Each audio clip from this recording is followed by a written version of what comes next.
Welcome back to Uncontested Investing. I'm excited to share our guest today, Bill Fairman. Bill is a best-selling author, national speaker, and serial entrepreneur with over 30 years of experience in the mortgage banking industry. As a fund manager, he has helped high-net-worth clients grow their wealth, and he's passionate about educating others on creating a legacy for future generations. He's been featured in numerous magazines, won industry awards, and co-authored the book Drive to Success, which shares inspiring entrepreneurial stories. Join us as we dive into Bill's insights on life, business, and investing.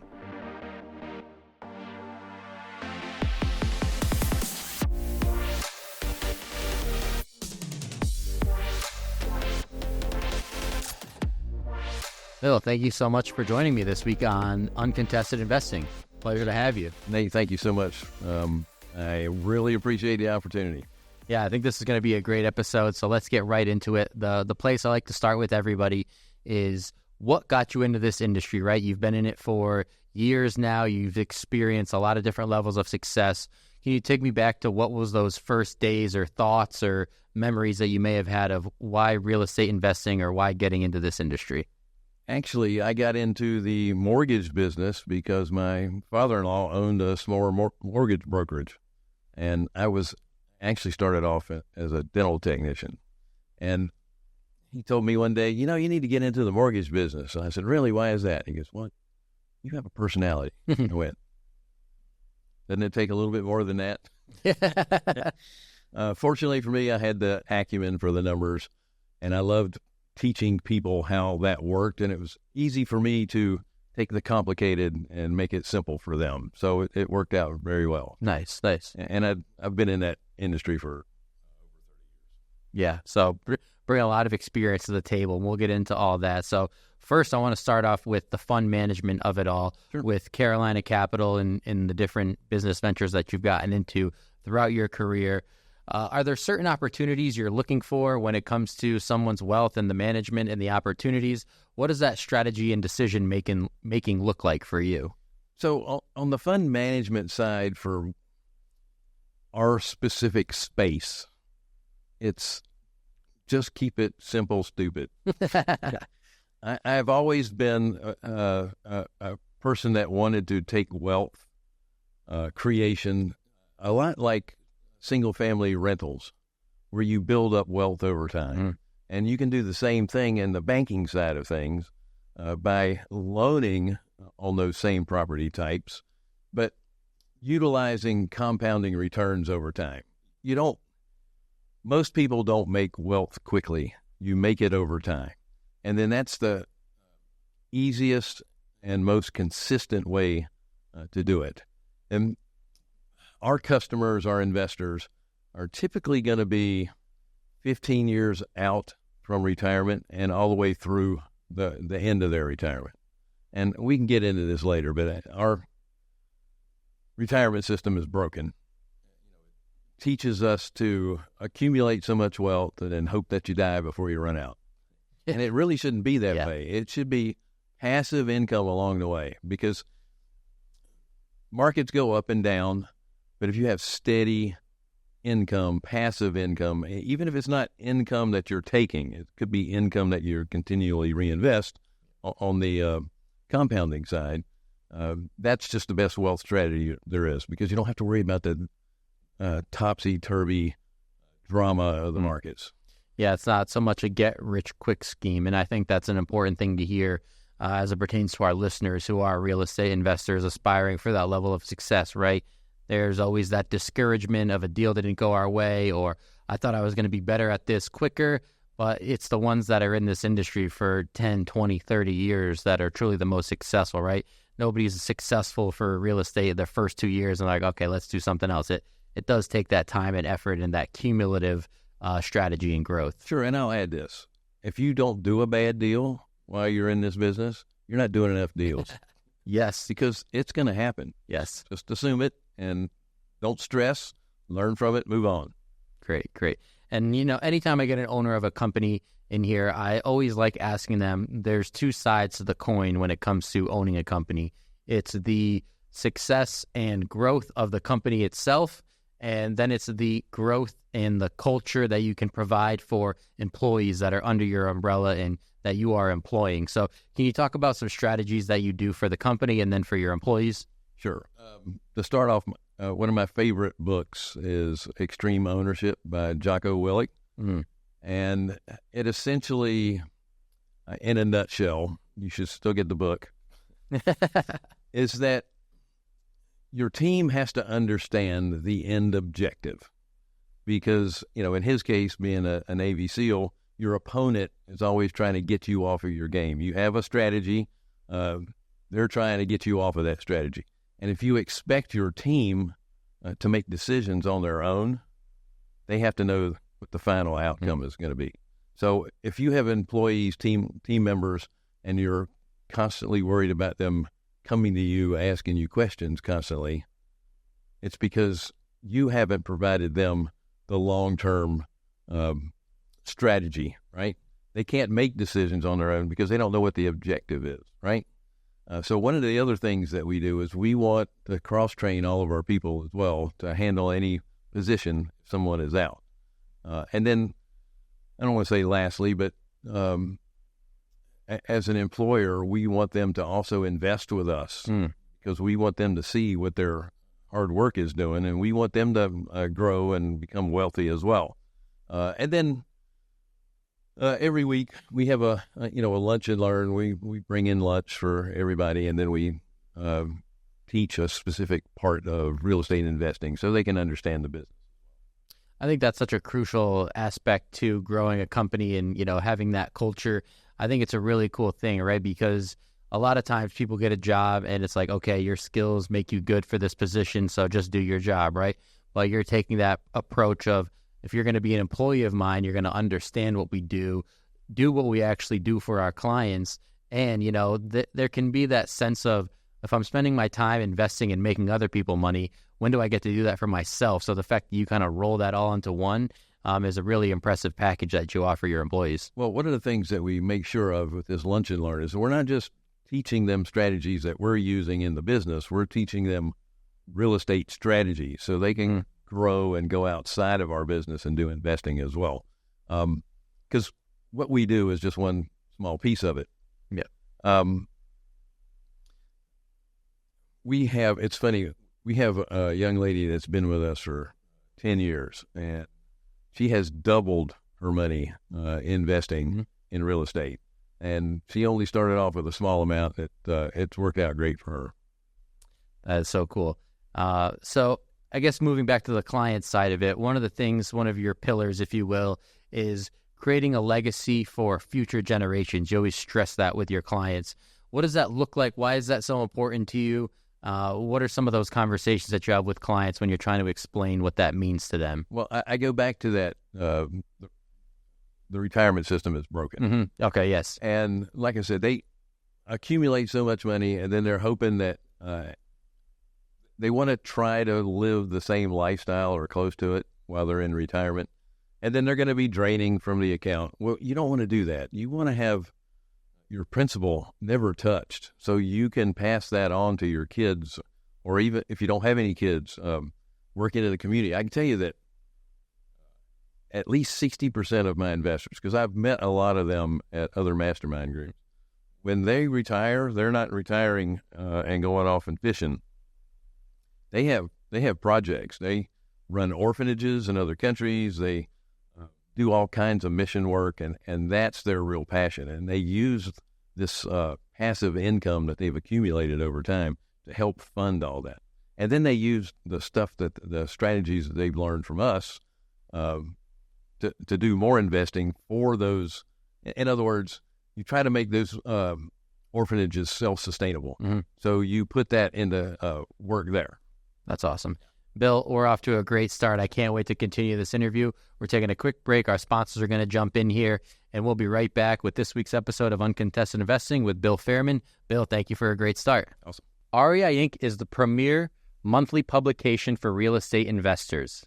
Dive into a wealth of expert insights and knowledge from industry leaders and gain valuable regional market insights ensuring you always have the best information right at your fingertips. Visit REIinc.com to elevate your real estate investment game today. Welcome back to this week's episode of Uncontested Investing. I've got Bill Fairman, owner of Carolina Capital Management, sitting across from me. And Bill, it is time for the Money Making Minute. We've talked about some strategies so far, your visions for how people want to view their retirement. So I think Money Making Minute is next up on the list. So again, this is an investment strategy, a skill, a habit, or a daily part of your routine. Anything that you think attributes to your success that you want to share with our listeners that then they can take into their daily lives next week, next year, whatever the case may be. So the Money Making Minute, the floor is yours. Let's go.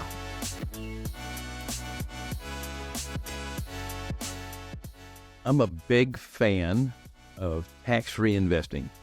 And you can do that inside of a self-directed IRA. And you can do that with a tax-deferred IRA, which is a traditional, or you can do it with a Roth IRA. And there's all kinds of strategies you can use inside of a self-directed retirement account. But I have one that most people don't really know about. And it's you can go ahead and purchase your dream retirement home and have your IRA pay for it. Now, most people don't figure this out because you can't stay in your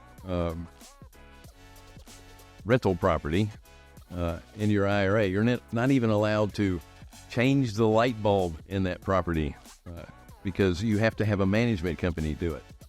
So the strategy is that you find that home that you always wanted, you rent it out for 20, 25 years, you're using it as a rental property, and then when it's time for you to start taking distributions, you can convert that rental property into now a one-time lump sum of distribution, and then you can have it for your dream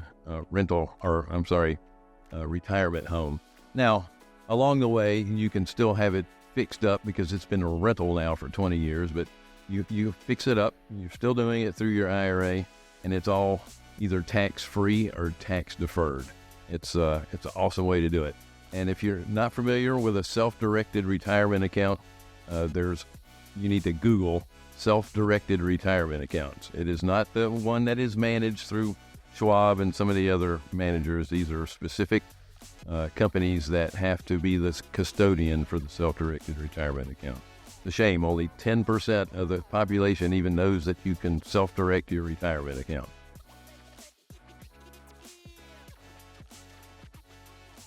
Bill, I appreciate that. That's a solid money-making minute right there. And that's why we have veterans in the industry come on, right? It's those strategies that people maybe have never heard about or they're unsure about, and then they hear it from an expert. They decide to learn more about it, and it becomes something that they can rely on. So let's hope that resonates with a bunch of people out there. One of the things that I think it will resonate with listeners as well is your experience in the industry. I'm wondering if you don't mind sharing some of the peaks and valleys that you've gone through, some of the sacrifices, career changes even that you've had to make to kind of stay in this industry, stay afloat, and kind of just talk about your journey as a whole. You know, before I got into the financial services industry, I was a dental technician. And from my professor, I learned one crucial thing that has stuck with me ever since. There are no straight lines in nature. So there's always going to be peaks and valleys in any business, in any life. You just can't get too high when things are going great, and you can't get too low when they're not so great. We had, and I don't mind saying this, but we had a builder that got over his skis, and we ended up having to take 26 properties, luxury properties, back from a builder at one time. That's a pretty good hit. Mm-hmm. Now, what I learned from that, among other things, is because we have a real estate investor mindset, we thought, okay, well, we can take these properties back. They were all in different stages of completion at the time. But as a real estate investor, I'm going, hey, we can go ahead and finish these properties out and then make a bunch more money on them, and, the fund will be fine. Yep. Well, you don't do that. In the banking business, you do not do that. There are holding costs. It is very difficult to find a contractor that will finish somebody else's job. But they don't mind buying the property themselves and finishing it. They just don't want to finish it for someone else. Because what ends up happening is that they want to guarantee their work. They're not going to guarantee somebody else did, and they don't know which one is going to be the problem, right? Also, as a bank, you become the contractor on the deal, and that changes things. For example, in California, whoever was the contractor is liable for the next 10 years, workmanship and the actual products that go on it too. So I'm only the lender if I just stay the lender and then have a receivership come in and do the work. If we do the work ourselves, then now we are liable for that. So you never want to do that. The best thing to do is to, depending on the where the property is basically and how it's completion, you want to sell it as is, sell the note, just get the money back. It's so important to get the money back as quickly as possible. You can get it reinvested. If it takes me another 12 months to finish this house, then I've got money that's dead, not working. And it's more important to have that money invested in work. So that was a big lesson for us. Yep. Yeah, and I think when you talk about the peaks and valleys, when you get into some of those low points, one of the things that you can rely on in this industry is the relationships that you form and, the connections and networking. You yourself are a big proponent of relationships being a powerful tool. Can you kind of talk about your mindset and maybe some of the really important ones that have made a difference for you? Sure. Family mastermind that we're a part of. I am a big proponent of masterminds. I've been in several masterminds. Business is a team sport. Unfortunately, being an entrepreneur, you're there by yourself. Mm-hmm.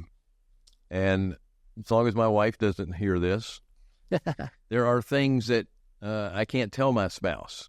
My wife has a different personality than I do. I'm the entrepreneur type. I've either been commission only or self-employed most of my adult life. I'm okay with the ups and downs. She's a nester. She needs to know that she's going to be secure. And so if I come home with a problem from work, we're either going out of business or, wow, that's great, I need to go buy shoes. And as an entrepreneur, you're not, all you want is to be able to, knock things off of other people, right? You're just saying, you want a sounding board. And inside of a mastermind, hey, they might have done this before, and here's the way that we fixed it. Mm. You don't get that when you're trying to do everything on your own. Yep. So it's very important to have that support. Very powerful. Now, another staple from a business perspective for you is you're only failing when you fail to learn from your mistakes. Again, can you kind of talk about that and how you can turn a mistake into a positive? Maybe if you've done that at some point in your career, right? A mistake that you remember making that you swore you'd never do again, and you've kind of stuck to that, learned it the hard way. Well, this is part of why I do what I do.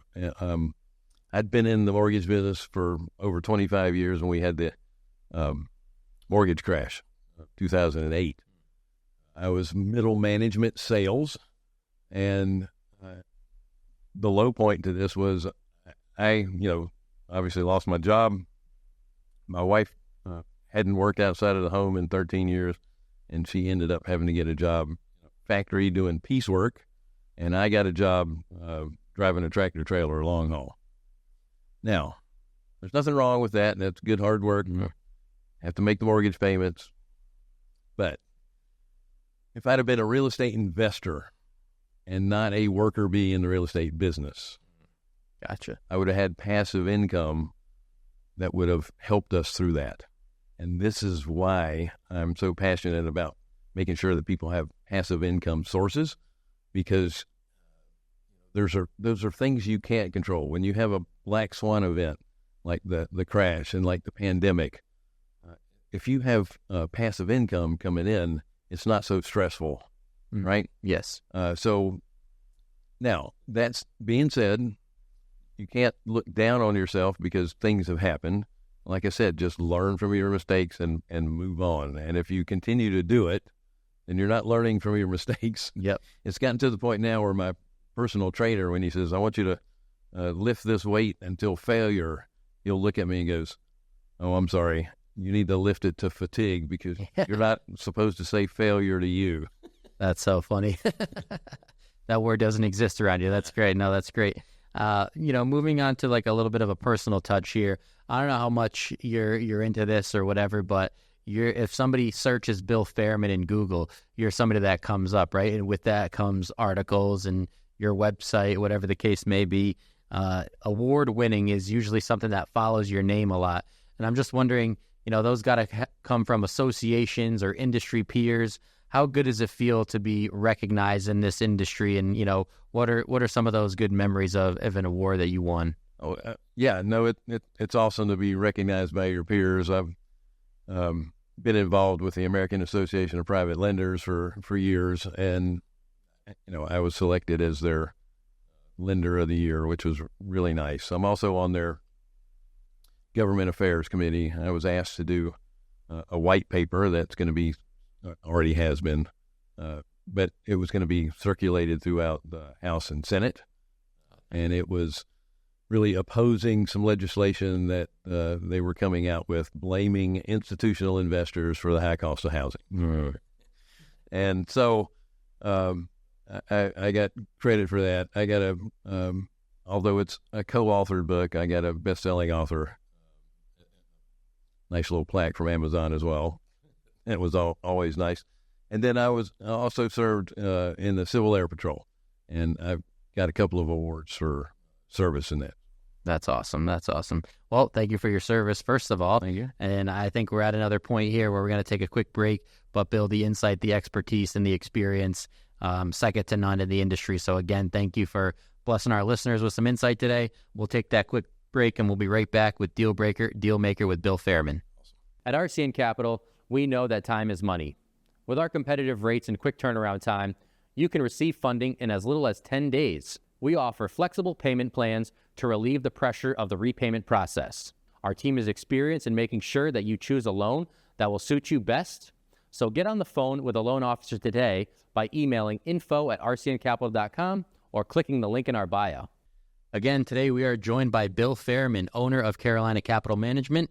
And Bill, it's time to put you on the spot for the second time today. It's the Deal Breaker, Deal Maker segment. So for our listeners out there, this is going to be what causes deals to break down, right? What should our investor listeners be avoiding when approaching the deal closing, right? What are some things that deal is just not going to get across the finish line?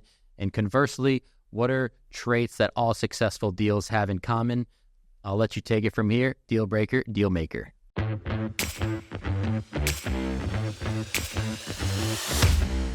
Okay, so a deal breaker for me is a deal that only has one exit strategy. That's the last thing you want to do with a deal. If it only works when one thing happens, because I can tell you right now, in the real estate business, it's like Murphy's Law. If you only have one exit, you're not going to be able to accomplish it. A deal maker, what you want to look at, number one, if you're a real estate investor, whether you're a lender on it or you're the actual investor in the property, the first thing that you need to do is that you need to find out what the highest and best use is for that property. Because if you're someone that has the mentality that, everything is a nail and I only have a hammer, and let's say you are only into single-family housing, either fix and flip or ground-up construction, and you find a place and you're putting a single-family house in there, and then you find out that you can make 3 times as much on the project if you put a 4-unit townhome up, you're leaving so much money on the table. So planning is what's going to make the deal, making sure that you have the highest and best use. And I'll give you another example real quick on the highest and best use. Years ago, when I was in the commercial loan business, we had an appraisal done on about a 30-unit apartment complex, and it was directly across the street from the Atlantic Ocean in Daytona Beach, Florida. So as an apartment complex, it was worth about $600,000. But when the appraisal came in, the highest and best use for that property was a vacant lot, and it would appraise for $1.2 million. And the reason for that is instead of an apartment complex, it had direct access to the Atlantic Ocean and the beach. It should have been torn down and had a hotel built on it, but you could have knocked it down and sold it for just about twice what it was worth as a piece of dirt. So it's very important to understand the highest and best uses of property and plan out your project before you ever get too much money into it. Hope that's helpful. I love the real life example there. Thank you. Our listeners will appreciate that. What you just laid out makes so much sense. And that was spoken like a true entrepreneur with years of success. So I wanted to use that as a way to talk about the book that you mentioned earlier. The title was Drive to Success. So as an entrepreneur, you had something to add to that book. You were a co-author. Can you talk about that experience and what that was like? Yeah, that was the first time I've ever been involved in a publication, and it was a really simple process. So those in your audience that are thinking about doing a book, if you do a co-authored book, it's really easy. You have somebody interview you. You don't even have to write it. You just sit, talk, tell your story, make sure that you're getting interviewed. Then they use the transcripts to write the book. But this book is about, there's 10 of us in it, and it's all different entrepreneurs in different spaces. There's accountants, there's attorneys, there's actually book authors. and it's all about how they had a business, it didn't go so well, and what they did to turn that around. And in my case, it was, my story about losing my job in the mortgage industry. And the biggest thing with me, I had been working in the industry for quite some time. And I was, what I felt was at the top of where I should have been at the time. Had a great 401k. I had making, six figures with an expense account, and my house was, I didn't have a giant one. It was, I owed about half on it and what it was worth. All my cars were paid off. Then I found myself with making 25% of what I was making. Not fun. No. And then going through that struggle of having to try and find work, because I'm old. I was 50 years old when this happened. And when you're 50, your middle management sales, it's hard to find a job anywhere. And being in the mortgage industry, it had shrunk down to 25% of its size. And the only places you could get a job in that industry was at a bank. I'm not a bank person, and the people that were interviewing me for the job were half my age. Every answer I got from them was, you are used to too much autonomy. Yep. Yeah. So the truck driving business, by the way, is they don't care how old you are. They just want butts in the seats. Exactly. A warm body. Yeah. And it's, like I said, it's a noble profession. Mm-hmm. It's a tough life, but it taught me a lot, taught me resilience, and don't get too down on yourself, because other opportunities come along, and certainly it did. We ended up, because there was a need in the marketplace for private money, we were able to fill that, because I knew people that had IRAs that needed investing, and I knew people that needed money to borrow for their projects. So we put the two together and started our business. That's awesome. So besides being a best-selling author, as you mentioned, that's a fun little credit to have to your name. You're also a very renowned public speaker within the industry, traveling the country, speaking at different seminars, trade shows, whatever the case may be. And you've shared the stage with some pretty cool names, Chuck Liddell and Tim Tebow, to name a few for some of the listeners out there if they were wondering. Do you have a favorite memory from any of those speaking sessions? I don't have any specific quotes I can give you from them. I will tell you, Tim Tebow is who he is. Authentic. Yes. Yep. And he does such great work. He put together a foundation that takes high school kids with Down syndrome and then creates high school proms for them all over the country. Not to mention some of the stuff he's doing outside of the country as well. But he's an incredible individual. Chuck Lindell was very nice as well. Surprised being light heavyweight MMA fighter that he wasn't that much bigger than me. The one thing he did have that was much bigger than me, he had a hand that looked like an anvil. Can't imagine that coming at you with the right hook. Yeah, I was just happy it wasn't aimed at me. Yeah. But he was a very nice fellow as well.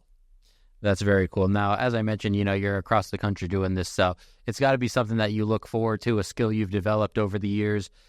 Is there a particular message that you like to share? Is it kind of just, is there a certain topic every time? Are there certain topics that you prefer to speak about?